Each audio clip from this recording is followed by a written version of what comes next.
Magandang araw o gabi mga giliw kong tagapakinig. Tawagin niyo na lamang po ako sa pangalang Domingo. 22 anyos na ngayong taong panahon. Bagong subscriber po ako sa channel na ito at nagustuhan ko po ang bawat tema ng mga kwento na aking napapakinggan hango sa pinapadala ng mga letter sender mula sa iba't ibang panig ng probinsya. Dahil na-inspired ako sa mga istorya na hango sa tunay na buhay, nahimok akong i-share sa mga listener ang naging karanasan ng aking lolo na itago na lang natin sa pangalang Lolo Felipe na nagmula sa angkan ng mga albularyo na may dugong shaman. 1969, Samar. Sa panahong ito ay masinop na nagtatalop ng Palawan ang binatang si Felipe na ginawang kakanina ng kanyang inang si Nanay Merly. Sa mga hindi nakakaalam, ang Palawan po ay isang uri ng bungang kahoy na tumutubo sa ilalim ng lupa. Hindi lang ito ang kanilang tanima, meron din silang mga pananim na sago na madalas nilang isaing bilang panawid gutom sa tuwing nauubusan ng bigas. Nagmula ang binata sa mahirap na pamilya. Gayunpaman, kahit napayak lang ang pamumuhay nila, ay patuloy naman nilang nilalampasan ang matinding suliranin sa pang-araw-araw. Kaunti lang kasi ang kinikita ni Nanay Merly sa paglalako ng kakanina, habang ang ama naman niyang si Tatay Delfina ay barya-barya lamang ang kinikita nito sa panggagamot. Ngunit hindi ito naging hadlang para sumuko kung ano ang tadhana na ipinagkaloob sa kanila ng may lalang. Nagmula ang ama ni Felipe sa angkan ng mga shaman na marunong makipag-ugnayan sa mga ligaw na kaluluwa. Nananalayti din sa kanilang ugat ang dugo ng isang herbalista. Sa madaling salita ay nasa kanya na ang katangian ng isang dalubhasang albularyo. Nagtataboy ng masasamang espiritu at lamang lupa, lalo na ang mga alagad ng dilima. Sa kabilang banda, may masamang epekto nga na idudulot ang panggagamot ni Tatay Delfina. Sa tuwing may napapagaling itong pasyente na nasa ilalim ng itim na salamangka, ay inaako niya ang sakit. Lumilipat sa kanya ang sintomas at malaki ang pinsala nito sa kanyang kalusugan. Bumibilis ang kanyang pagtanda.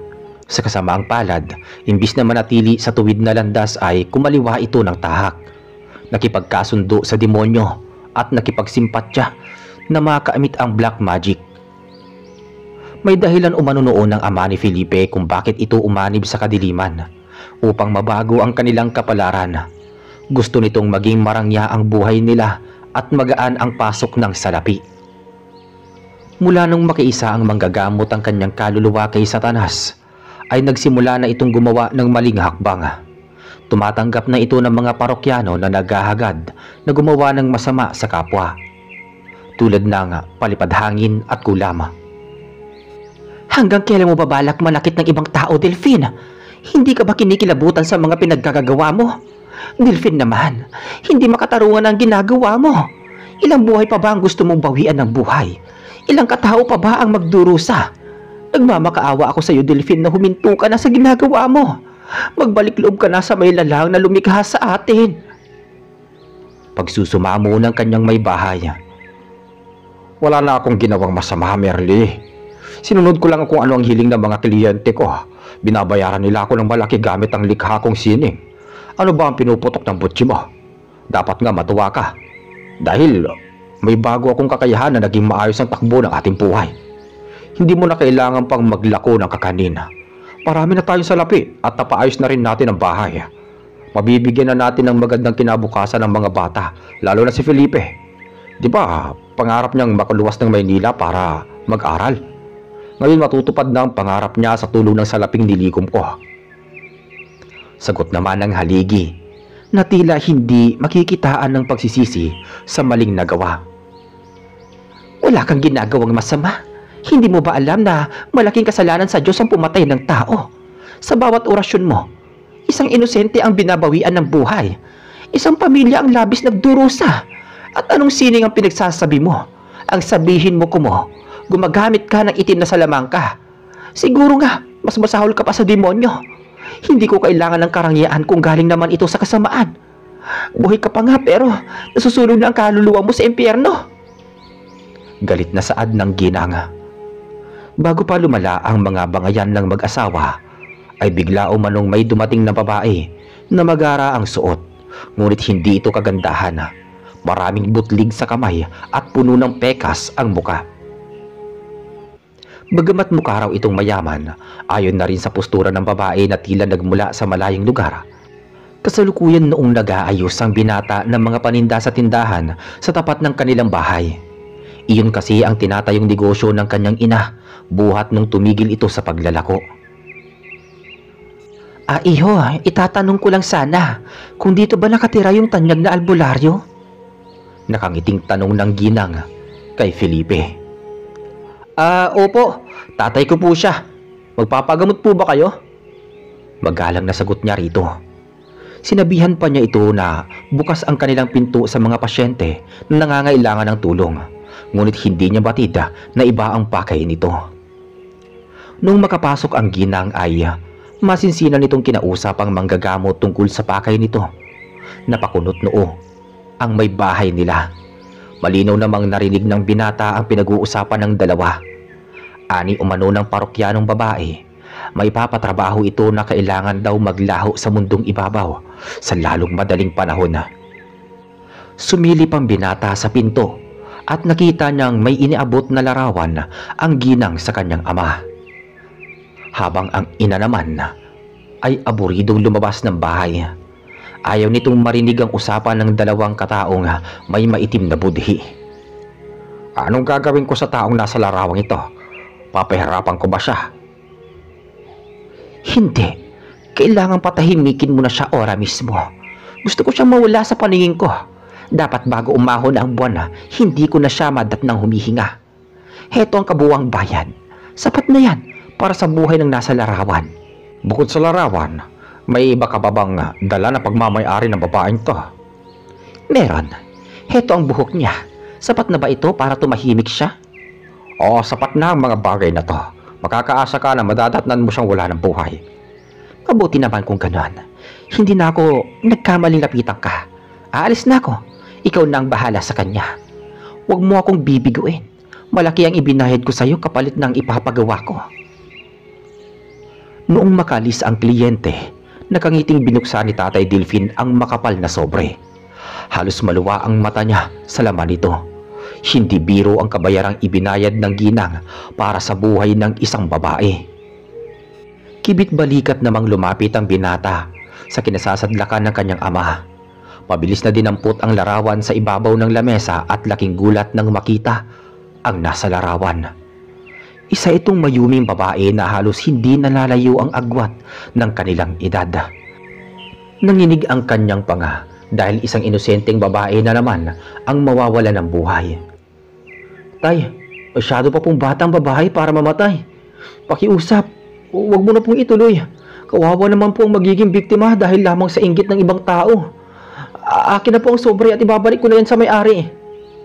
Pakiusap ni Felipe sa nakangising ama. At bakit mo naman isasauli itong pera? Hindi mo ba alam kung magkano laman nito, Felipe? Anak, unawain mo na lang sana ako kung bakit ko ito ginagawa. Ikakaunlad naman to ng ating pamilya. Nais ko kayong mabigyan ng magandang buhay. Kung mananatili ako sa dati kong nakagawian, hindi na sana ganito ang ating pamumuhay.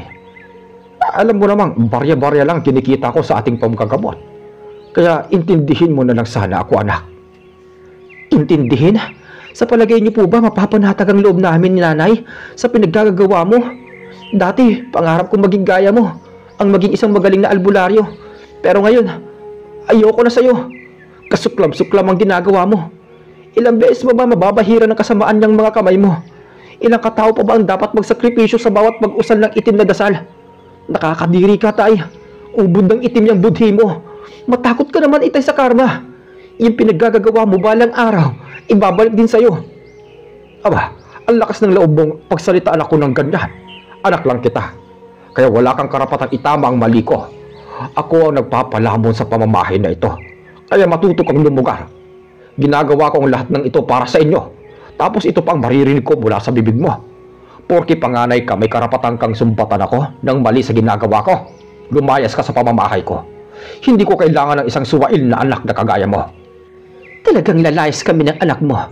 Alam mo ba, Delphine, sa tuwing naaalala ko ang ginagawa mo kademonyohan sa mga nagiging biktima na taglay mong kapangyarihan ng dilim, hindi ko magawang malunok ang bawat butil ng kanin.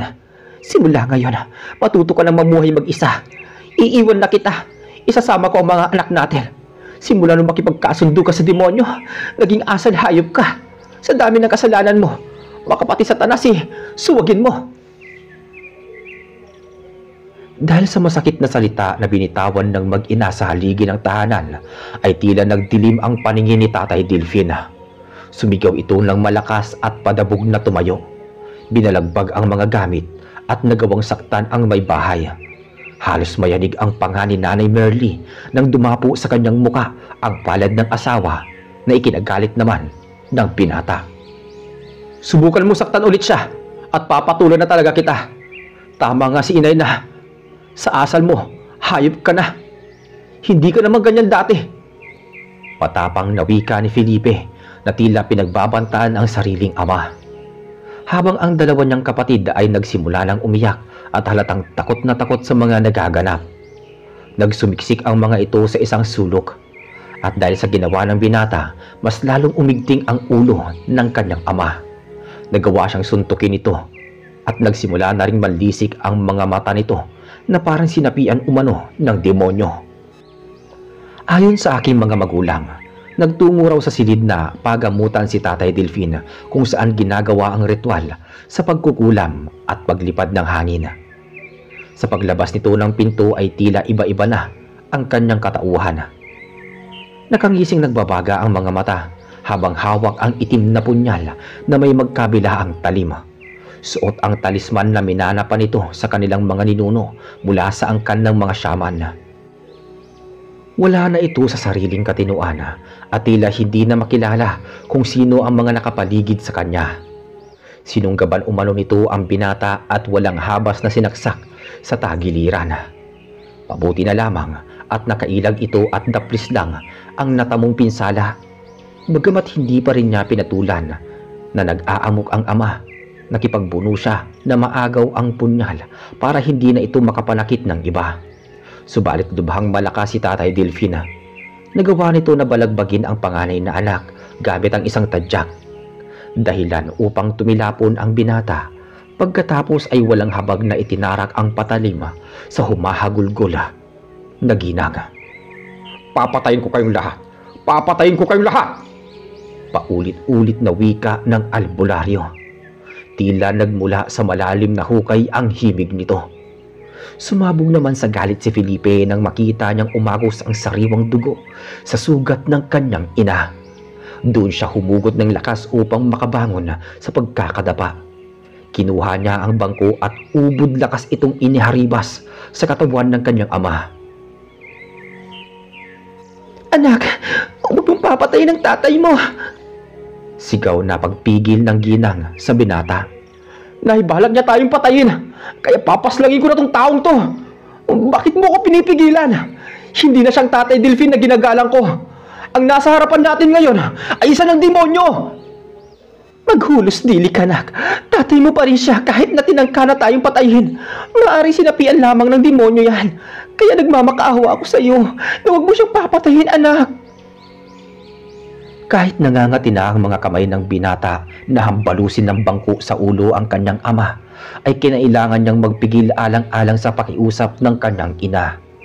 Kumuha siya ng lubid at ginapos ang mga kamay nito at paa para hindi na makagawa ng masama. Habang tumatagal kasi, ay lalong nag-iiba ang kilos at pananalita nito. Bumubula ang bibig at may lumalabas na usok sa katawan. Matapos maigapos ni Felipe ang sariling ama, ay sapilitan niyang kinuha ang suot nitong talisman. Hindi na bagay na isuot mo ang talisman na to. Ginagamit mo lang to sa kasamaan .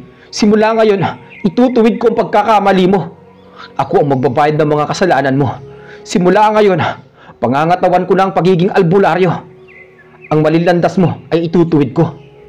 Isa sa ulo ko ang mga nakapaloob na pamanang libreta ng ating mga ninuno. Gagawin ko ang lahat makatulong sa nangangailangan ng tulong na tinalikuran mo bilang isang manggagamot. At alang-alang sa ating pamilya, ako na mismo ang magbibigay ng lunas kung paano kita hihilahin palabas sa pintuan ng impyerno. Maotoridad na wika ng binata sa ama. Nasa kaduluduluhan ng baryo nakatirik noon ang bahay nila lolo. Kaya malayo sila sa ibang kabahayan, kung kaya't lahat ng pasyente at kliyente ni Tatay Delfin mula sa malalayong lugar ay kinakailangan pang maglakad ng 3 kilometro. Ang binata na mismo ang nagbigay ng lunas sa natamong sugat ng kanyang ina gamit ang makalumang paraan ng panggagamot. Isang operasyon na hindi na kailangan pang gumamit ng scalpel at anesthesia. Mga katas ng halamang gamot ang ginamit niya gamit ang sariling mga kamay bago tahiin ang sugat ng mano-mano na wala man lang itinuturok na pampamanhid. Upang mapangalagaan ang dangal ng kanilang pamilya ay hindi na umalingasaw ang tinatagong baho ni Tatay Delfin. Minabuti na lang ni Nanay Merly at Felipe na ikulong na lamang ito sa isang silid. Ngunit hindi nila nagawang kalasin ang mga nakataling lubid dahil mapanganib itong tao, oras na makawala. Dahan-dahan na kasing inaangkin ng demonyo ang katawan nito. Lahat ng kalat sa silid, paggamutan na dating pagmamay-ari ni Tatay Delfin ay sinunog at binaon sa hukay ng binata. Tulad ng mga itim na kandila, maliit na ribultong tanso na kawangis ng dyablo, manika na gawa sa kahoy na nababalutan ng pulang sinulid, mga larawan ng mga naging biktima at mga karayom na ginagamit niya sa rituala. Lahat yun ibinaon ng binata. Gayunpaman, may natatanging bagay umanong itinago ang aking lolo na hindi dapat maging abo. Iyon ang larawan at hibla ng buhok ng babae na magiging biktima sana ng itim na marika mula sa demonyo. Napukaw daw kasi ang loob niya sa dalagang nasa larawan. Bukod doon, nasa likod nito may nakasulat na pangalan na Patricia. Malamang hindi ito napansin ng kliyente. Kuya, kailan niyo po ba ikukulong si tatay? Hindi pa rin ba siya gumagaling? Natatakot na kasi kami ni Aya tuwing gabi. Panitawa kasi niya. Naluluhang tanong ng kapatid niyang babae na si Edita na sumunod naman sa kanya. Si Aya kasi ang bunso sa 3 magkakapatid. Edita, hindi pa gumagaling si tatay kaya hindi ko siya pwedeng pakawalan. Pero huwag ka mag-alala, gagawa ko ng paraan para gumaling siya. Ibabalik ko ang tatay natin sa normal. Mahinaong sagot naman ng binata. Makalipas ang 3 araw, muli na namang bumalik ang babae na punong-puno ang galit sa muka. Hinahanap nito si Tatay Delfin upang kumprontahin tungkol sa bagay na pinag-usapan nila noon ukol sa dalagang nasa larawan. Hoy, nasaan nang magaling mong ama? Bakit hanggang ngayon buhay pa rin yung pinapatrabaho ko sa kanya? Malayo pang pinanggalingan ko pero mauuwi lang pala sa wala. Ilabas mo yung magaling mong tatay. Niloko niya lang yata ako. Matapos niyong makuha ang malaking halaga tapos wala naman siyang ginawa. Nanggagalaiting wika ng babae. Halos lumuwa na ang mata nito gawa ng matinding galit. Heto ang pera. Walang bawas yan. Kaya pwede ba umalis ka na sa pamamahay ko? Hindi na magagawa ng ama ko ang kahibangan mo. Kung may galit ka sa babaeng nasa larawan, bakit hindi na lang ikaw ang pumatay sa kanya? Idadamay mo pa ang pamilya namin sa kabaliwan mo. At yung larawan pala, sinunog na to. Kaya wag mo lang hanapin pa. Umalis ka na habang mabait pa ako sa'yo. Bakit ka sumasabat? Hindi ikaw ang gusto kong makausap. Iharap mo sa akin ang lalaking yon. Nangako siya sa akin na gagawin niya ang pinapagawa ko. Kung wala talaga kayong balak iharap siya sa akin, magsisisi kayong lahat. Magbabayad kayo ng malaki. Tandaan niyo ang araw na ito. Hindi kayo patatahimikin. Maghahanap ako ng mas magaling pa sa kanya at ipapakulam ko kayong lahat. Sabi ng babae. Ngawa ka ng ngawa. Bagay nga sa ugali mo at pagmumukha mo. Simpangit ng ugali mo ang itsura mo. Lumayas ka sa pamamahay ko. Kung ayaw mong kalad ka rin kita palayo, huwag mong uubusin ng pasensya ko. Umalis ka na dito. Layas! Sabi naman ng nanay ni Felipe. Nay, kalma lang ang puso mo. Ani ni Felipe na tila batid niyang tumataas ang presyon ng dugo ng kanyang ina. Bago noon umalis ang babae ay dumura muna ito sa lupa na tila nag-iwan ng sumpa sa mag-ina. Nagngingit-ngitan pa ang mga bagang nito na parang nais kumain ng tao. Sir Reggie, nagtataka umano ang binata kung bakit napapadalas ang pagbisita ng magandang dilag sa kanyang panaginip. Sa tuwing ipipikit niya ang kanyang mga mata, ay ang maamong mukha ng dalagang nasa larawan ang palaging lumilitaw. Hindi noon mapakali at hindi may pagkakaila ni Lolo Felipe na magkakagusto siya sa isang babae na minsang hindi pa niya nasisilayan ng personal. Gabi-gabi niyang pinagmamasdan ang maliit na litratong kupas na pumukaw sa kaibuturan ng kanyang damdamin. Gayunpaman, ang bawat araw na lumilipas ay hindi niya nakaligtaang pag-aralan kung ano ang mga alituntunin sa libreta ng kanilang mga ninuno mula sa pinanggalingan ng angkan ng kanyang ama. Pilit niyang inalam ang kahulugan ng bawat salita na hango sa kakaibang lingwahe. Natutuklasan na makalikha ng sariling obra o sining sa larawan ng panggagamot gamit ang talas ng isip at espiritual o healing. Dumating sa punto na sa isang bagay ang nadiskubre niya sa ilang pahina. Nakasaad at nakaguhit dito ang iba't ibang uri ng larawan ng mga anito, tulad ng Umogi at Bulgarasi, na di umano mga legendary spirit creature at naging bahagi ng urban legend.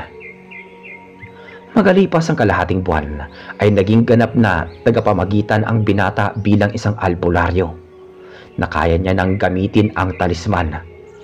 Nakiisa ito sa kanya bilang panibagong tagapagmay-ari. Gagabayan siya nito sa panibagong mundong gagalawan niya na maging isang magaling na shaman na kayang sumupil na mga itim na elemento at kampon ng kadiliman. Sa kaunting panahong iniukol niya sa libreta ay nasa ulo niya ang bawat nakasaad sa pahina na hindi na kailangang buklatin pa ang maliit na libro. Unang naging pasyente niya ang kanyang ama. Ginawa niya ang lahat ng kanyang makakaya, maitaboy lang ang espiritu ng demonyo sa loob ng katawan nito gamit ang mga makapangyarihang salita mula sa liwanag. Nay, hindi pa tuloy nakukuha ng demonyo ang katawang lupa ni Ama. Maagapan pa natin siya na muling mahugasan ng marumi niyang kaluluwa. Gagawin ko po lahat ng aking makakaya. Kailangan ko ng isang buhay na baboy na pagsasalinan ko ng itim na espiritu. Ngayon na ang tamang oras na gawin ito. Tulungan niyo po ako, Nay. Hindi ko ito magagawa na wala ang tulong mo. Sabi ng binatang si Felipe. Sige anak, alang-alang sa kaligtasan ng tatay mo. Umpisa na natin habang hindi pa lumulukob ang dilim. Nagtulungan ang mag-ina na mamili ng isang baboy na handang isakripisyo. May mga alaga silang hayop kaya hindi na sila nahirapan pang lumayo upang bumili ng nasabing alay. Pinili nila ang isang baboy na may markang itim sa ulo. Anak, anong susunod natin gawin? Nakahanda ng alay. Usisang tanong ng ginang. Sinigurado nilang nakatali ng mahigpit ang hayop para hindi ito makawala oras na mailipat ang espiritu ng demonyo. Sisimulan ko na po, inay. Ang gagawin mo lang ay dumistansya ng ilang pulgada sa baboy. Kapag nakakumpleto ng ritual ng pagsasalin, kailangan mong itarak ang punyal na ito sa lalamunan ng baboy. Siguraduhin niyo po, inay, na mapapatay mo siya sa isang tarak ng patalim lang.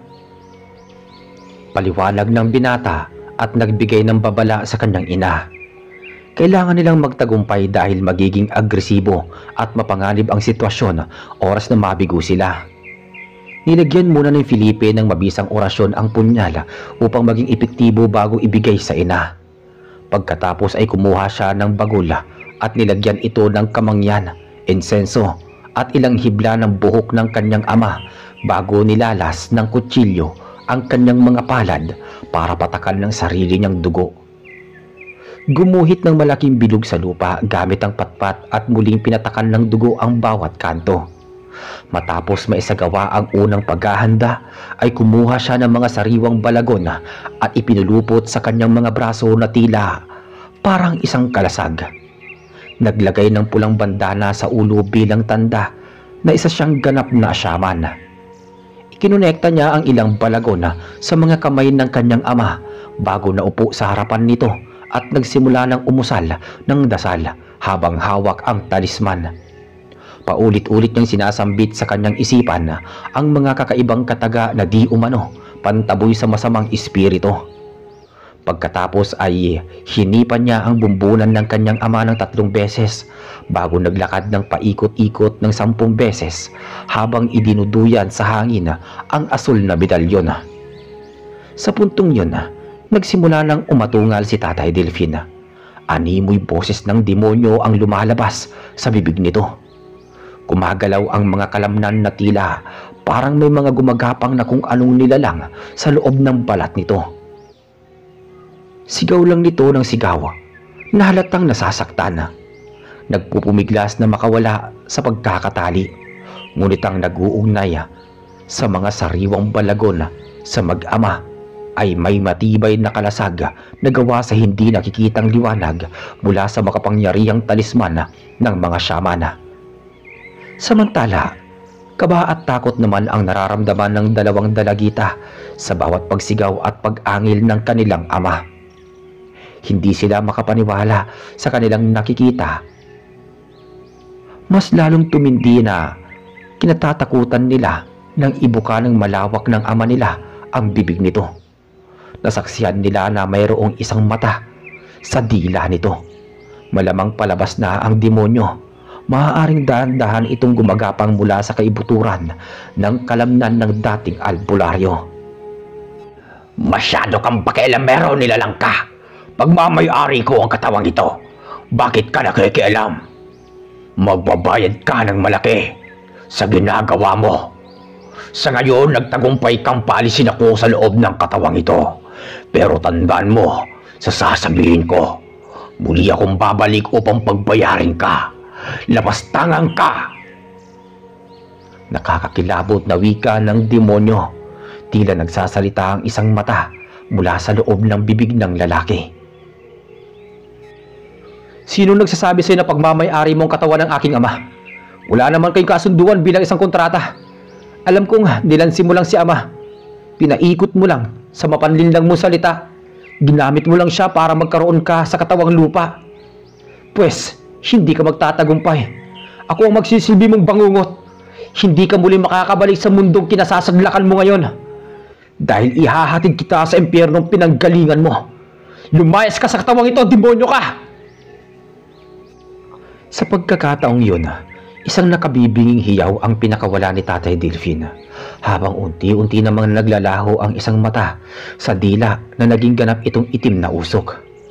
Tinangay ng hangin ang usok na iyon at pumasok sa katawan ng baboy. Bago pa man ang kininang demonyo ang katawan ng hayop, ay nagbigay na agad ng hudyat ang binata sa kanyang ina. Batid naman ni Nanay Merly kung ano ang dapat niyang gawin. Kaya walang habas nitong itinarak ang punyal sa lalamunan ng baboy kasabay ng pagpulandit ng itim na likido. Sa isang sundot lang ng patalima ay agad namang binawian ng buhay ang nasabing hayop. Kasamang naglaho ang espiritu ng demonyo. Bago nila sunugin ang katawan nito, nilagyan muna ito ni Felipe ng marka na hindi na muli itong mabubuhay pang muli. Mananatili itong nakabilanggo sa katawan ng baboy bago ibaon sa ukay na may makapangyarihang selyo. Nay, nagtagumpay po tayo.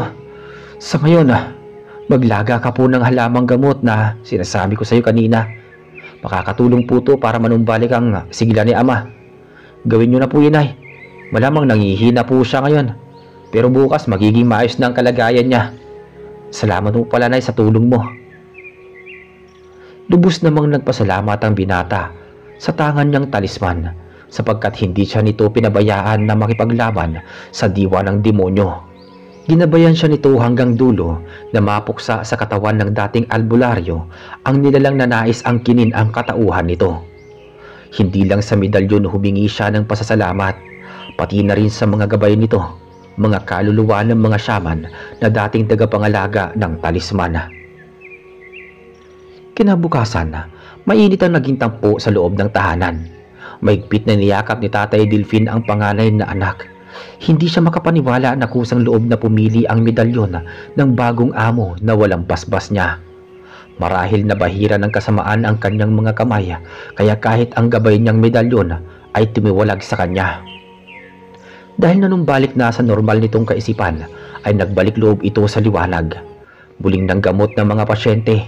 Silang mag-ama ang nagbibigay lunas sa mga taong pinaglalaroan ng mga lamang lupa at sinasapian ng mga masasamang espiritu. Araw-araw palaging nakaluhod si Tatay Delfin sa harap ng altar. Nais niyang hugasan ang marumi niyang pagkatao. Humingi siya sa may lalang na patawarin sana siya ng mga taong pinatay niya gamit ang itim na salamangka. Lumipas muli ang kalahating buwan mula noong mapagaling ni Felipe ang kanyang ama, ay isang pangyayari ang hindi inaasahan. Isang pamilya ang sumugod sa pamamahay nila galing sa malayong baryo. Binubuo ng 5 ang nasabing mag-anak, kasama ang isang babaeng maraming sugat sa katawan. Tila parang tinubuan ng maraming ketong. Unti-unting nabubulok ang parte ng katawan at panay umanuduwal ng maliliit na linta na may kasama pang dugo. Masangsang ang amoy nito dulot ng mga nabubulok na laman. Unang hinanap ng nasabing pamilya si Tatay Delfin. Nais nilang ipagamot ito gamit ang mahika ng negra. Nabalitaan kasi nila na marunong ito na magsagawa ng kontra sa ulam. Tumanggi naman ang Ginoo at nagwikang tumigil na siya sa ganoong gawain. Tanging normal na gamutan lang ang tinatanggap niya. Subalit biglang sumingit sa usapin ang binata. Nakumpirma niya na ang dalagang ito ay ang babaeng nasa larawan na matagal niyang itinago. Nais niya itong tulungan gamit ang sarili niyang karunungan. Hindi po kinulam ang anak ninyo. Malamang binarang po siya. Sa estado niyang ito, halatang may taong lihim na may galit sa kanya. Mukhang sagad hanggang buto ang galit ng taong ito sa inyong anak. Sumunod po kayo sa akin. Susubukan kong gamutin siya. Pero hindi ko pinapangako na lubusan ko siyang mapapagaling. Ani ni Felipe sa mga magulang ng pasyente. Maraming salamat, iho. Magbabayad kami ng malaki. Oras na mapagaling mo ang aming anak. Nakasalalay sa iyong mga kamay ang kanyang buhay. Huwag po muna kayo magpasalamat. Ngunit pinapangako po sa inyo na gagawin ko ang lahat ng aking makakaya. Ililigtas ko siya sa kamatayan. Nang makapasok sila sa silid ng pagamutan, ay pinahiga nila sa kama ang dalaga. Nagwika ang binata na maaari nang lumabas ang mga ito. Kailangan siya lang at ang pasyente ang maiwan sa loob. Tumangulang ang mga kapamilya ng dalaga bago sila lumabas ng pinto. Upang makasigurado ang binata na ang babae nga ang palaging napapanaginipan niya, ay dagli niyang kinuha ang larawan. Kusang tumulo ang mga luha ng masigurong magkamukha ito. Sa bawat daloy ng kanyang mga luha ay pumapatak ito sa pisngi ng babae. Batid niya kung sino ang nasa likod nito. Walang iba kundi ang pangit na babae na huling naging kliyente ng kanyang ama. Mas nadurog ang kanyang puso na ang pangalan ng dalaga at ang nasa likod ng litrato ay magkatulad. Huwag kang mag-alala, pagagalingin kita. Lulunasan ko ang matinding paghihirap mo. Sabi ni Felipe sa kanyang sarili. Kumuha siya ng papel at kinuhit ang larawan ng babaeng nagtangka sa buhay ng dalaga. Nais niya itong ipakita sa pamilya nito. Matapos mabuo ang imahe, ay tinanong niya ito sa mag-asawa kung kilala ba nila ang larawang yun. Ani umano na magkatipan, nanay daw ito ng binatang nagpakamatay. Nagpatiwakal gamit ang pagbibigti sa sarili sa loob ng kanyang silida. Ibinulgar ng mag-asawa na masugid daw itong manliligaw ng dalaga. Hangga daw umano itong pakasalan ang kanilang anak. Parehong nagmula sa mayamang pamilya ang dalawang angkan. Nakipagkasundo pa nga ng magarbong kasalan ang pamilya ng binata. Muling nagtanong ang binatang albularyo kung bakit hindi nila tinanggap ang alok ng kabilang partido. Kung iisipin, pareho namang maganda ang estado ng kanilang pamilya. Anilay, hindi raw gusto ng anak nilang si Patricia ang lalaki. May kaunting tililing umano ito sa ulo at aba sa gulero. Akala mo'y kayang bilihin ng pera ang pag-ibig. May nagugustuhan na raw ang dalaga, ang kababata nito na naninirahan umano sa Maynila at kaibigan din umano nila ng lalaking maluwag ang tornilyo. Sa madaling salita, Magkaibigan ng tatlo, ngunit tumanggi ang dalaga sa alok ng kasal at mas pinili nito ang taong mahal niya. Bigla namang namatay ang binatang taga Maynila. Hindi nila alam kung ano ang kinasawi nito. Basta na lang namatay na walang sintomas. Noong mamatay ito, sunod na nagpatiwakal ang binatang masugid na manliligaw ng dalaga. Dahil sa mga siniwalat ng mag-asawa, lubos nang nauunawaan ni Felipe ang lahat. Hindi inggit ang pinagmulan nito kundi puot at galit ng paghihiganti ng isang inang nawalan ng anak. Malamang kinarma ito at may posibilidad na may kinalaman ito sa pagkamatay ng taong karibal sa puso ng kanyang anak. At lihim na galit sa pamilya ng dalaga sa pagtatanggi sa isang kasunduan. Ibinunyag ng binata sa pamilya ni Patricia na ang babaeng iginuhit niya sa papel ang responsable sa lahat kung bakit nagkaroon ng malubhang karamdaman ang kanilang anak. Ipinagtapat din niya na minsan nang dumalok ang babaeng ito sa kanyang ama para ipakulam ang dalaga. At bilang patunay nagsabi siya ng totoo. Nagawa niyang ipakita ang larawan at ilang hibla ng buhok ni Patricia. Iminungkahi pa niya sa pamilya ng pasyente na maaari silang manatili ng ilang araw. Hindi umano sapat ang isang araw na gamutan at kontrahin ang barang. Kaya naman, inihanda ni Nanay Merly ang isang silid para sa mag-anak. Matapos makausap ng binata ang mga ito, ay agad siyang bumalik sa silid na pagamutan, katuwang ang kanyang albularyong ama. Nagtulungan ang dalawa na gawin ang lahat, malunasan ang nadidiliryong dalaga. Si Tatay Delfin ang naghanda ng mga sangkap sa gamot para sa mga sugat at si Felipe naman ang nagsagawa ng orasyon kontra barang gamit ang mahiwagang salita. Pagkatapos ng mahabang ritual, ay pinausukan niya ito gamit ang pinakuluang tubig na puno ng halamang ugat at pansamantalang isinuot sa pasyente ang talisman upang itaboy ang masamang espiritu kasama ang mga insekto na paisa-isang lumalabas sa mga sugat nito. Lumipas pa ang ilang sandali ay dahan-dahan nang kumakapal ang mga butas sa katawan. Parang isang himala ang nangyari dahil nanumbalik ang mga nabulok na laman at nalusaw ang napakaraming bukol. Oras-oras ay nilalagyan ng binata ang labi ng dalaga ng isang basang tela na inilublob sa nilagang halamang gamot. Iyon ang paraan niya upang painumin ang pasyente. Maayos na po ang lagay ng anak ninyo, pero sa ngayon wala pa rin siyang malay. Baka mamayang gabi magising na siya. Kaya ipanatag niyo na po ang inyong kalooban. Ligtas na si Patricia. Saad ng binata sa pamilya ng dalaga. Maraming salamat, iho. Isa kang dakilang manggagamot. Hindi ko lubos akalain na isang binatang tulad mo ang magliligtas sa buhay ng anak ko. Utang namin sa iyo ang kanyang buhay. Tatanawin namin itong isang malaking utang na loob. Naluluhang tugon ng ginang. Responsibilidad ko po ang buhay ng bawat pasyente. Nagkataon na hindi naman pala ganoon kalakas ang bumarang sa anak ninyo. Isa lamang siyang pangkaraniwang mambabarang. Kailanman hindi mananaig ang dilim sa liwanag, basta't manalig lang tayo sa puong may kapal. Ang salita ng may lalang ang magsisilbi nating payong sa anumang panganib. Maiwan ko po muna kayo. Kailangan ko rin kasi magpahinga.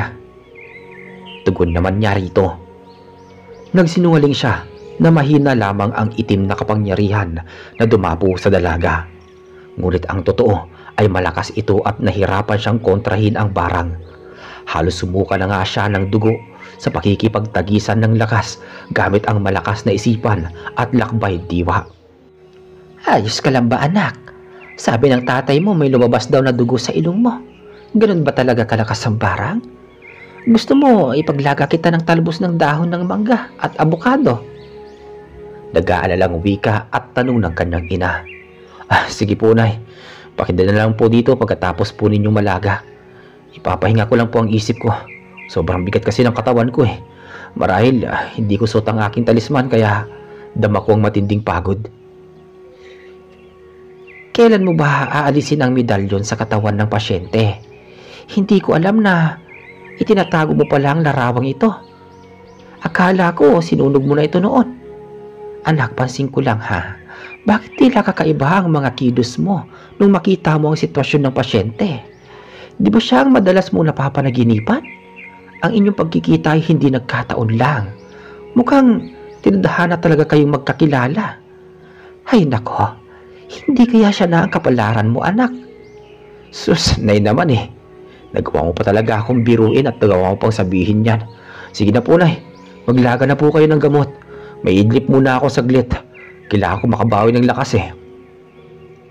Pagsapit ng gabi, ay naunang maghapunan ang mga magulang at kapatid ni Felipe, kasama ang pamilya ng pasyente. Nais kasi niyang bantayan si Patricia, na hanggang manumbalik ang kamalayan nito. Nakahanda na rin ng inumin at pagkain sa tabi nito, oras na ito'y magising. Habang nasa tabi daw noon ni Lolo ang babae, hinahangaan niya sa kanyang panaginip, ay pinupunasan niya ang katawan nito gamit ang malinis na tela na may maligamgam na tubig na may nakahalong asin at katas ng kalamansi. Ilang saglit lang ay nagkaroon na nga ito ng malaya. Sa pagmulat ng kanyang mga mata ay mukha ng binata ang unang sumilay sa kanya. Nananaginip ba ako? Nagkita na naman ulit tayo. Unang katagang lumabas sa bibig ng dalaga at hinawakan nito ang pisngi ng binata.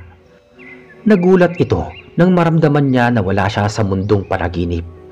Nahahawakan kasi niya ang binata nga nagpapangiti sa kanya sa tuwing iniinda niya ang sakit mula noong dapuan siya ng malubhang karamdaman.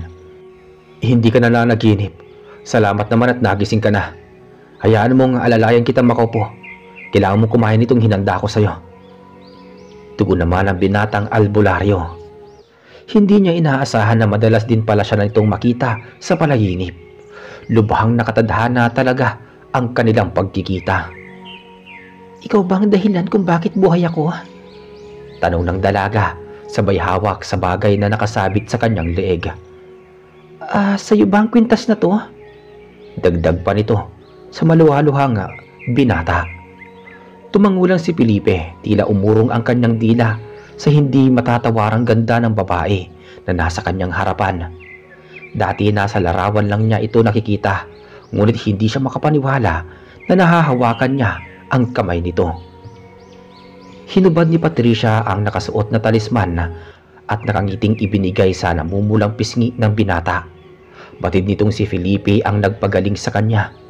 Malinaw din niyang narinig ang boses ng kanyang mga magulang.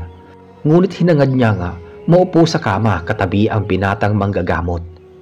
Matapos niyang pakainin at painumin ng gamot ang pasyente, ay inakay niya ito palabas ng silid. Nagtungo sila sa pagkainan at naging mapagdamdamin ang eksena. Mahigpit na yakap at iyakan ang umaligid sa hapag. Tuwang-tuwa ang pamilya ng dalaga dahil magaling na ito. Tila parang walang nangyari. At dahil mabilis ang naging recover ng pasyente, ay napagpasyahan ng mag-anak na umuwi kinabukasan. May kailangan pa umano silang ayusin. Kukumprontahin nila ang babaeng nagpabarang sa kanilang anak. Gayunpaman, nagbigay ng malaking halaga ang mag-asawa sa binatang manggagamot. Ngunit laking gulat nila dahil hindi ito tinanggap ng binata. Hindi raw siya tumatanggap ng malaking kabayaran. Sapat na ang kaunting donasyon sa altar. Humanga sa kanya ang nasabing pamilya. Napakabusilak daw ng kalooban niya. Literal na kasing puti ng ulap ang budhi. Lalo tuloy humanga sa kanya ang dalagang si Patricia. Pagputok ng araw, ay agad namang umalis ang mga ito. Subalit, nagpaabot sila ng abot langit na pasasalamat. Nangako ang dalaga na magkikita muli sila ni Felipe. Hindi lang umano nagsabi kung kailan ito mangyayari. Sa paglisan ng naturang pamilya, ay hinaplos naman ng kalungkutan ang binata. Tanging larawan na lamang ang naiwang alaala. Ngunit pagkalipas ng 2 buwan ay hindi inaasahang bisita ang dumating. Walang pagsidlan ang ngiti sa labi ng binatang albularyo nang makita ang pamilyar na muka na matagal niyang inasam-asam na makita. Patricia! Nauutal niyang saad dito. Akong hi to Felipe. Di ba sabi ko sa'yo, muli tayo magkikita? Nagpaalam ako sa aking mga magulang na magbabakasyon ako sa inyo.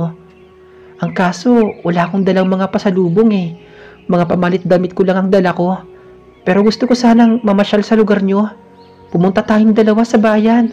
Mamili tayo ng mga kailangan ninyo dito sa bahay. Sabi kasi ng mga magulang ko, ipag-grocery ko raw kayo.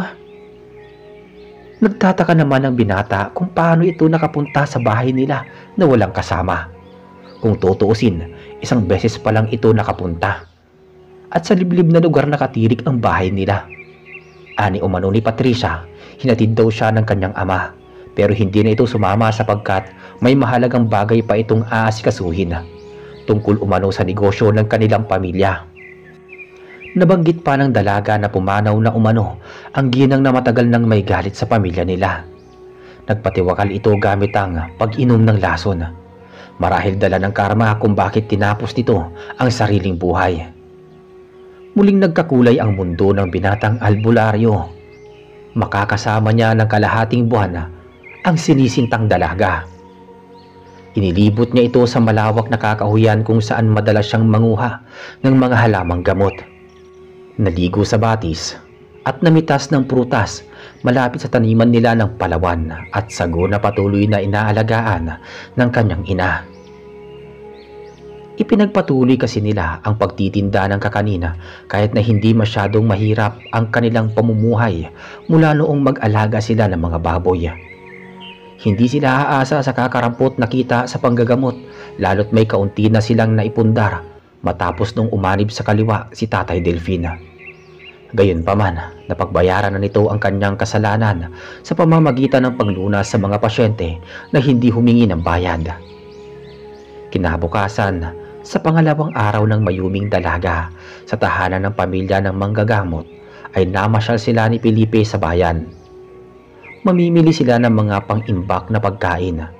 Iyon ang unang pagkakataon na gagala sila na magkasama.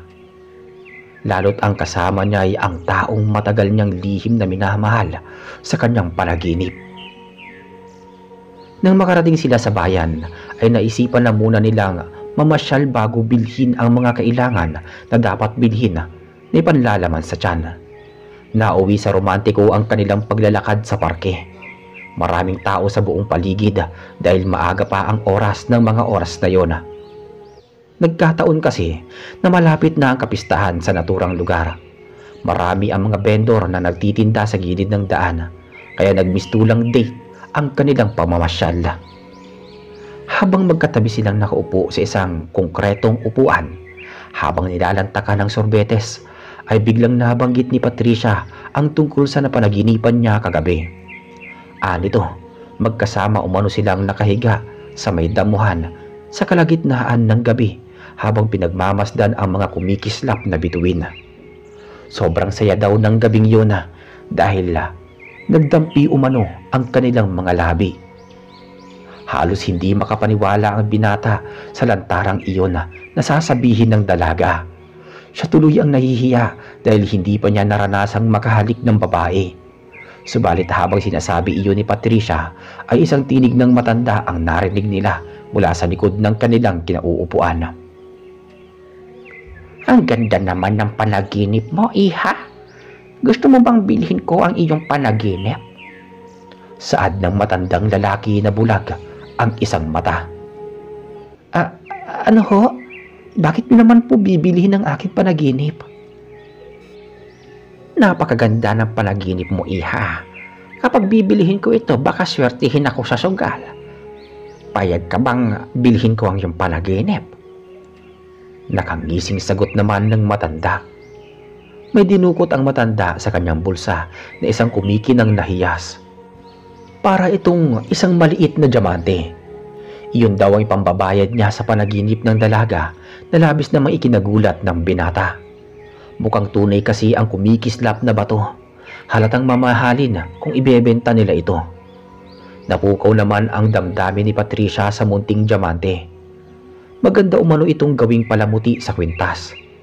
Akmang papayag na sana ito ay pinigilan siya ng binata. Aniya, wag daw niyang ipagbili ang kanyang panaginip. Patricia, saglit lang at kakausapin ko lang ang matandang to. Maupo ka lang dito mabilis lang to.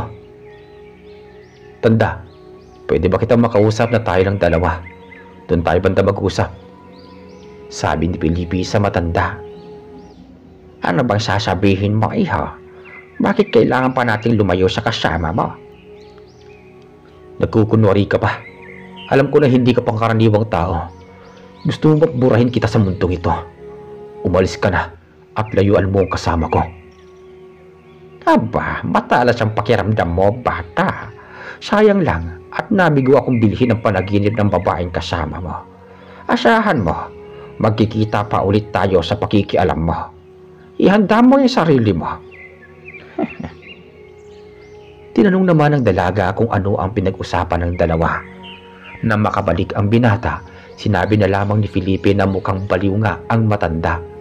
Kaya napahagalpak ito ng tawa. Matapos ang kanilang pamamasyal, ay sunod naman nilang pinuntahan ang palengke. Ngunit napansin ng binata na tila may pamilyar na presensyang umaaligid sa paligid. Inabot din sila ng paglubog ng araw sa pamimili. Habang naglalakad sa bandang magubat na lugar kung saan malapit na sila sa hangganan ng bayan, ay biglang nakadama ng kakaibang aura na animoy nagtatago sa dilim ang binata. Kung kaya't biglang napahinto sa paghakbang ang albularyo at nagwika na lumabas umano ang nasabing nilalang.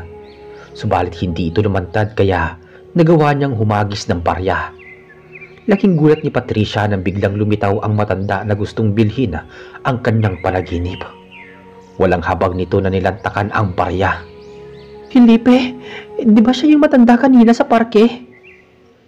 Nauutal na tanong ng dalaga. Anong klaseng nilalang siya? Bakit kinakain niya ang baryang hinagis mo? Isa siyang Bulgasari. Isang legendary spirit creature na kumakain ng pilak. Nagkakatawang tao upang makahigop ng kaluluwa. Oras na ipagbili mo sa kanya ang iyong panaginip, isa sa pamilya mo ang mamamatay. Kaya nga pinigilan kita kanina eh. Alam ko ang tungkol sa bagay na ito dahil nakasaad ito sa libreta ng aming mga ninuno. Paliwanag naman ng binatang albularyo. Matapos lantakan ng nilalang ang ilang pirasong barya, ay lumabas ang tunay nitong anyo. Mas nakakakilabot pa ang anyo nito sa isang halimaw. Bagamat isa lamang itong espiritu ng dilim, inusalan ng dasal ni Felipe ang talisman at nagpakawala ito ng nakakasilaw na liwanag dahilan upang layuan sila ng nilalang. Tila natakot ang Bulgasari sa taglay na lakas ng medalyon.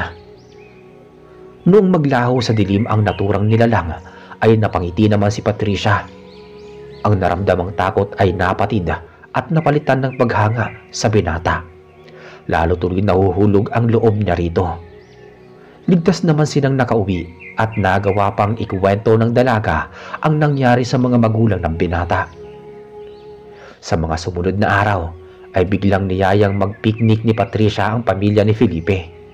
Nais niyang sulitin ang kada araw ng bakasyon, ngunit tumanggi ang mga magulang ng binata.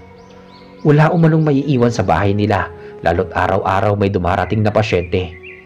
Dahil hangad ng binata na mapagligaya ang kaisa-isang babae, ay pumayag ito na maligo kasama ang dalawa niyang kapatid. Pero hindi sa dagat, kundi sa ilog malapit umano sa kabilang dulo ng gubat. Simpleng mga lutong bahay at kakanina ang baon nila. Nang araw na yon, malakas ang daluyong ng tubig. Naaktuhan nila ang tagtaob. Gayunpaman, kahit malakas ang daloy ng tubig, ay malinis ito, lalo't napapaligiran ito ng mga luntiang puno. Tanging mga tuyong dahon ang nagsisilbing dumi sa sapin ng ilog na patuloy na tinatangay ng agos. Sa masaya nilang pagtatampisaw sa gilid ng pampanga, ay aksidenteng mas lalong lumakas ang daluyong at tinangay ng rumaragas ang tubig si Patricia. Kahit na marunong naman itong lumangoy, ay hindi nito kinaya ang hampas ng agos. Nataranta naman ang binata at baka malunod ito. Maaring dalhin ito sa mas malayong lugar patungo sa hangganan ng karagatan na hindi pa niya nararating noon. Sinabihan niya ang dalawa niyang kapatid na wag nang lumusong sa tubig. Mapanganib na umano, mas mabuting umuwi na lamang ang dalawa dahil kailangan nang iligtas si Patricia. Tumangulang si Edita at Aya at niligpit na ang mga dala nilang pagkain, habang siya naman ay mabilis na tumakbo sa tabi ng pampang. At sa kasamaang palad, gawa ng mga nakaharang na puno, at halaman ay kailangan niyang tumalon. Tanging iyon lang ang paraan upang mailigtas ang dalaga. Handa siyang ibuwis ang buhay para lang dito. Felipe, tulong! Tulungan mo ako! Paulit-ulit na sigaw ni Patricia. Mas lalo tuloy natakot ang binatang albularyo. Upang mapadali ang pagligtas niya dito, nagawa niyang makisimpatya sa agos. Ngunit hindi siya nagtagumpay nang malapit na sa hangganan kung saan may nakaabang na bangin. Dahil talon pala ang dulo nito, ay napakapit umano ang dalaga sa isang nakausling bato kaya hindi ito tuluyang nahulog. Hanggang sa maabot siya ng binata at pareho sila nasa dulo ng bangin. Ngunit sa lakas ng daluyong ay pareho din silang nahulog. Mabuti na lamang at malalim ang tubig sa ibaba kaya hindi sila tuluyang nasawi. Ibinuhos niya ang buong lakas, mahatak lang sa batuhan ang nangihinang babae. Naubusan ito ng lakas dulot ng hampas ng tubig. Nakatamo din ng mga kaunting galos mula sa maliliit na bato. Ayos ka lang ba, Patricia? May mga galos ka ba sa katawan? Patawad kung hindi kita agad naligtas. Akala ko dagat ang dulo ng ilog na to pero hindi pala. Anong lugar kaya to? Parang isang paraiso Nag-aalalang tanong niya bago napatanong sa kanyang sarili. Para silang nasa lugar na puno ng hiwaga. Oo, ayos lang ako. Nasaan ba tayo? Napakaganda naman ang tanawin. Tingnan mo ang puno. Napakaganda. Sobrang nakakahalina ang tubig sa talon. Sagot naman ni Patricia. Nawiwiling pinagmasdan ang bughaw na langit. Sabayan pa ng bahaghari na konektado ang dulo ng bangin. Agad namang naghanap ng remedyo ang binata na maaaring pantapal sa mga nagdurugong gasgas sa balat ng dalaga. Habang naghahanap siya ng halamang gamot, ay naiwan namang nakaupo sa patag na bato ang babae. Ngunit makalipas ang ilang minuto ay bigla siyang nakarinig ng ingay ng mga bata na nagmumula sa kinaroroonan ni Patricia. Kaya dali-dali siyang bumalik hawak ang ilang hibla ng dahon. Nang makalapit siya sa labasan ng gubat, ay nakita niya ang ilang kataong naliligo malapit sa talon. Hindi mga bata ang mga nanduroon. Meron ding mga matatandang lalaki at babae. Bigla siyang kinabahan dahil nagpapahiwatig ang talisman na hindi pangkaraniwang tao ang mga ito. Lalo siyang kinilabutan nang mapansin niya ang presensya na may paparating pang iba. Umalis na tayo, Patricia. Masyado mapanganib ang lugar na to. Hindi mga tao nakapaligid sa atin. Anong ibig mo sabihin? Mga aswang sila, Patricia. Mukhang pugad yata nila ang kagubatang ito. Gayunpaman, hindi sila nagpahalata sa mga nagtampisaw malapit sa talon at sa isang dumating na nakatayo naman sa gilid ng mga bato. Minabuti ng binata na itago ang presensya na tangan niyang talisman. Kalmado silang dalawang naglakad sa mga ito. Bago nagtanong ng daan palabas. Manang, saan po bang daan pabalik sa paanan sa bandang itaas ng talon? Nakangiting tanong ni Felipe sa isang babae. Subalit nagulat silang pareho nang sabay-sabay magsituro sa magkabilaang direksyon. Ang ilan sa kanila na tila nalilito sila sa tamang landas. Mabuti na lang may ilang mga bata ang nagsabi ng tamang daan. Kaya naman naggalit ang isang lalaki at ubod lakas na sinampal ang batang ito. Animoy parang tinuturuan ng leksyon. Balak sanang makialam ng dalaga na wag umanong sasaktan ng Ginoo ang mga paslit. Ngunit pabulong siyang pinigilan ng binata. Mainam na manahimik na lamang sila. At habang papalayo sila sa mga ito, ay napansin ng binatang albularyo ang madilim na aura ng isang presensya na nagpapahiwatig ng pagkauhaw at pagkagutom sa dugot laman ng tao. Kaya mo bang maglakad, Patricia?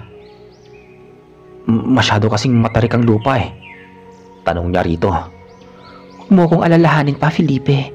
Kaya kong maglakad. Napagod lang ako kanina. Isa pa, gas lang naman ang natamo ko. Malayo sa bituka. Halika na, umalis na tayo. Ikaw na rin nagsabi na delikadong lugar na to. Teka, hindi ka ba natatakot? Kahit na nalaman mong aswang ang mga naninirahan dito? Bakit naman ako matatakot? Kasama naman kita Habang hawak ko tong kamay mo, Pakiramdam ko palagi akong ligtas kapag nasa tabi kita. Alam ko namang hindi mo ako pababayaan. Tama ba ako? Oo, tama ka. Hindi ko hayaang mapahamak ang babaeng iniirog ko. Matagal na kitang gusto, Patricia. Nagsimulang nararamdaman ko ito mula nung dumalaw ka sa panaginip ko. Pagtatapat niya sa dalaga. Alam ko lang tungkol sa bagay na yan, Felipe. Hindi ako manhid na babae. Sa totoo lang, gusto rin kita. Simula noong pagalingin mo ko, mas lalong lumalim ang pagkagusto ko sa'yo. Mahal na mahal din kita, Felipe. Ngunit hindi saklaw ng dalaga na may mga matang nakamasid sa kanila mula sa malayo.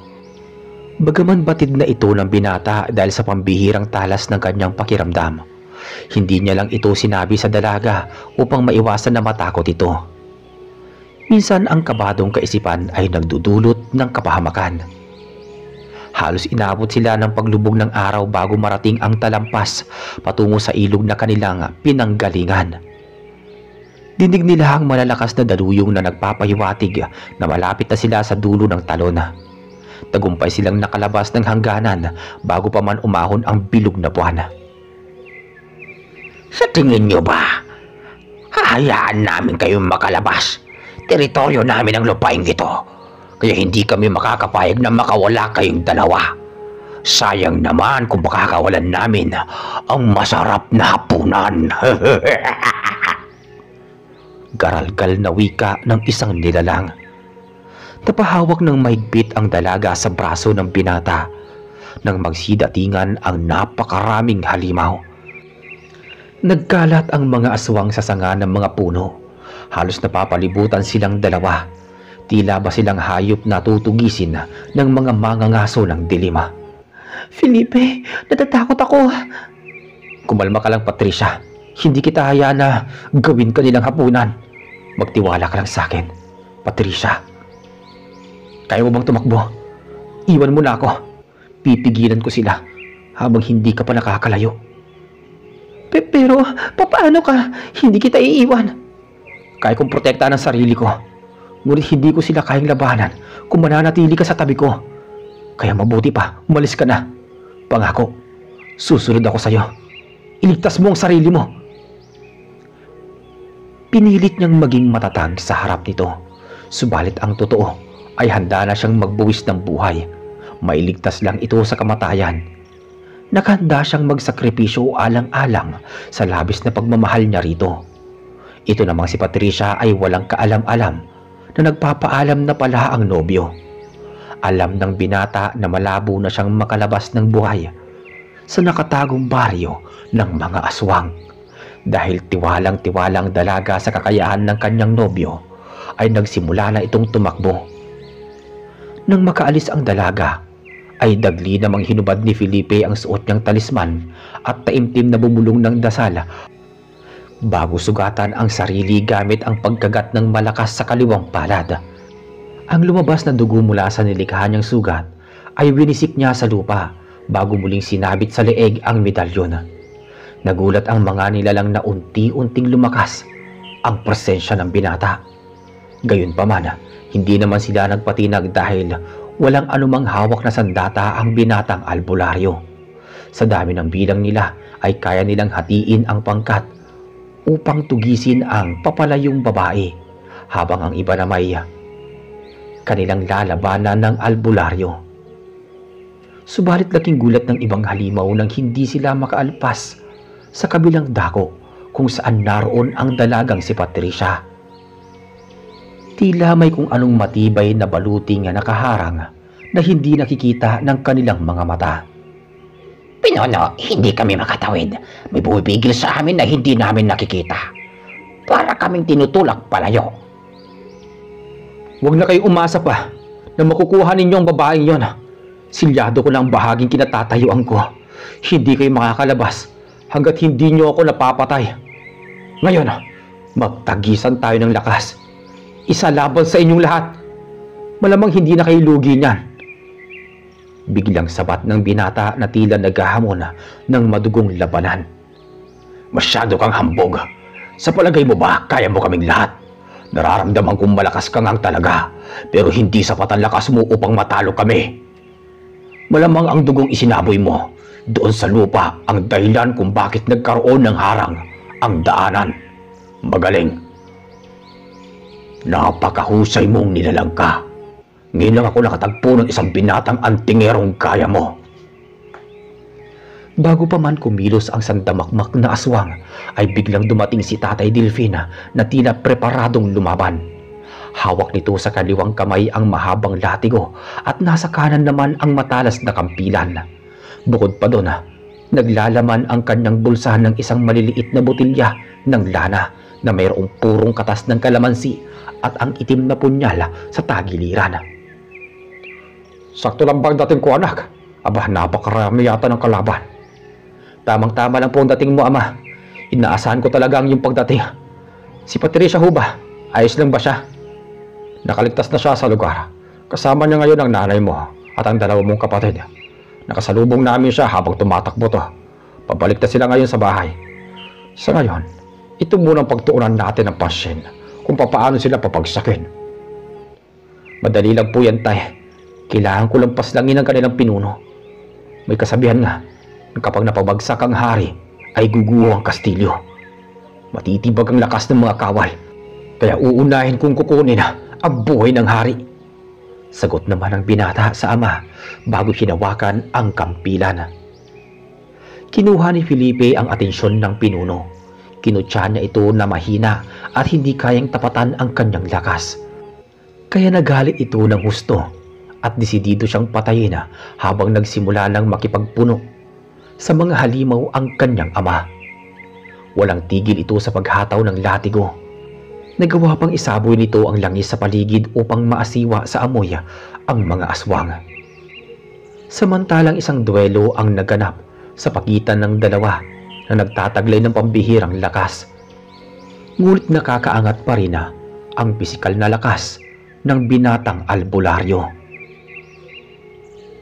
Nagmistulang dikit ang laban pero kailangan isa lang ang manatiling buhay. Sa kabilang banda, hindi maiwasang makatamo ng ilang pinsala ang matandang albularyo sa dami ng kalaban. Gayunman, hindi ito nagpatalo, nananatiling kalmado sa gitna ng madugong labanan. Makalipas ang ilang minutong sagupaan, ay biglang napatigil ang lahat ng tumilapon sa lupa ang pugot na ulo ng kanilang pinuno. Nagtagumpay kasi ang binata na pabagsakin ng hari bago ito tinabas ang leeg nito. Sa puntong yun, hintatakot ang naramdaman ng mga alagad. Tila nabahag ang kanilang mga buntot sa pagkasawi ng kanilang pinuno. Alam nila kung gaano ito kalakas, kaya hindi sila makapaniwala na natalo lamang ito ng isang binatang albularyo. Bagkus na lumaban pa ang mga ito, naisip nilang umatras. Kinuha nila ang katawan at pugot na ulo ng pinuno at magkakasamang naglaho sa dilima. Palatandaan na natalo nga ang mga ito sa labanan. Sagad hanggang buto naman ang ngiti sa labi ng mag-ama. Hindi nila inaasahan na magtatagumpay silang dalawa. Labis ang pagkahanga ni Tatay Dilpin sa binatang anak dahil tama nga ito ng sinabi na kailangang patayin ng hari upang mapabagsak ang buong hukbo ng kalaban. Bago nila lisanin ang lugar, nagsagawa muna ng panibagong ritual ang binata na palakasin ang selyo ng hangganan gamit ang malakas na orasyon at pag-alay ng sariling dugo upang hindi makatawid sa ibang baryo ang mga nilalang. May posibilidad kasi na maaaring maghiganti ang mga ito. Sa takdang panahon, oras na may hirangin na bagong pinuno ng mga aswang. Noong makabalik ng ligtas ang mag-ama sa kanilang tahanan, ay sinalubong si Felipe ng mainit na bisig ni Patricia at may kasamang madiin na halik sa pisngi na ikinagulat naman ng mag-ina. Hindi itinago ng dalawa kung ano ang nilalaman ng uhaw ng mga puso nila na sabik sa tunay na pagmamahal. Naglakas loob silang ipagtapat kung ano ang estado nilang dalawa. Natuwa naman sina Nanay Merly at Tatay Delfin sa relasyon ni na Felipe at Patricia. Habang kinikilig naman si Edita at Aya. Tila parang walang nangyaring sigalot. Isinantabi na lamang nila ang madugong nangyari sa nakatagong baryo ng mga aswang. Matapos ang bakasyon ng dalaga naman, ay nangako ito na muling babalik. Dadalasan niya umano ang pagdalaw para makasama ang binatang albularyo. Paglipas ng panahon ay tuluyan ngang lumalim ang kanilang relasyon hanggang sa may nangyari sa dalawa. Nabuntis ni Felipe si Patricia at hindi naman naging hadlang ang mga magulang ng dalaga. Nagkasundo ang dalawang partido na ipakasal agad ang dalawa bago pa man maisilang sa mundong ibabaw ang sanggol, lalo't ito ang magiging kauna-unahan nilang apo. Tila hindi talaga nagbibiro ang kapalaran. Nag-umpisa ang dalawang puso na magkita sa panaginip hanggang sa pagtampuin sila ng tadhana. Silang dalawa ang itinakdang magsama sa hirap at ginhawa. Kahit gaano mang kahirap ang sitwasyon ni Felipe na hatiin ng oras sa pamilya at mga pasyente, ay buong puso itong tinanggap ni Patricia. Dahil mula noong magkakilala silang dalawa ay nasa diwa na talaga ng binata na paglingkuran ang mga taong nangangailangan ng tulong. Naging maunlad ang pamumuhay nilang mag-asawa, lalo't nagmula naman sa marangyang pamilya ang dalaga. Libangan na lamang ng dakilang amang albularyo ang panggagamot upang mapanatiling malakas at banal ang tangan niyang talisman na balang araw ay maipapamana niya sa isa niyang mga anak na may potensyal na maging isang magaling na albularyo. At ang nagmana nga ng nasabing medalyong ito ay walang iba kundi ang aking ama na isang antingero. Hanggang dito na lamang po ang aking kwento. Nahango sa naging talambuhay ng aking lolo Felipe sa kanyang kapanahunan kasama ang butihing kong abuela na si Lola Patricia. Sa mga nakarinig ng ibinahagi kong istorya ay hindi ko naman kayo pinipilit na maniwala rito. Naway na antigan yung mga puso sa wagas na pagmamahalan ng dalawang karakter sa kwento kung papaano nagsimula ang unang tamis ng pag-ibig sa isang mapanganib na sitwasyon. Lubos na gumagalang at nagpapasalamat ang inyong masugid na taga-subaybay, Domingo. At dito na po natapos ang ating kwento. Maraming salamat po sa inyong pakikinig. Muli, ako po si Reggie, ang inyong narrator dito sa channel na Kwentuhan Tayo. Hanggang sa muli.